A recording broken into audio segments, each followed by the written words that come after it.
Hello everyone. माझं नाव शिवानी पवार. आम्ही catalyst through royal Karjat camp अनुभूती 365 डेजनी ऑर्गनाईज केलेल्या कॅम्पमध्ये काल आलेलो. तर आम्ही आमचा अनुभव असा होता की सर्वात पहिले आल्यावरती आम्ही रोप क्लाइम्बिंग केली, रॅपलिंग केली. त्यानंतर रात्री आमचा एक असा ग्रुप तिथे अंताक्षरी वगैरे असं सगळे प्रोग्राम खूप छान ऑर्गनाईज केलं होतं. आणि यामधून असं शिकायला मिळतं की आता आपण सांगू शकत नाही की कधी कोणता प्रसंग येणार आहे.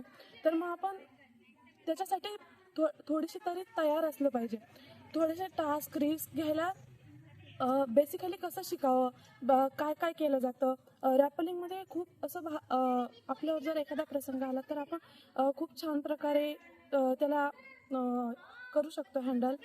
आणि जे संतोष दगडे सर आहे, आपण ॲक्च्युली असं म्हणतो की गुगलवर आपल्याला जनरल नॉलेजचे प्रश्न विचारले जातात की माउंट एव्हरेस्ट सर केलेला पहिला व्यक्ती कोण.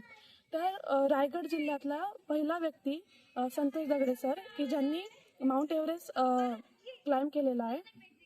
तर त्या व्यक्तीसोबत आम्ही लाईव्हमध्ये त्यांचा ओपिनियन, त्यांचा एक्सपिरियन्स ऐकून घेतला. आणि ओव्हरऑल असं सांगायचं की आम्ही आमच्या घरी आल्यासारखं होतं. मी हॉस्टेलवर राहते. तर हॉस्टेलवरून जेव्हा इकडे येत होतो आम्ही, तर तेव्हा पूर्ण असा एक फील होता की आपण घरी जातोय. आणि इथं आल्यावर तीच फिलिंग, तिथलं घरच्यासारखं जेवण वगैरे. तर ओव्हरऑल हा कॅम्प खूप छान आहे. तुम्ही एकदा जरूर येऊन भेट देऊ शकता.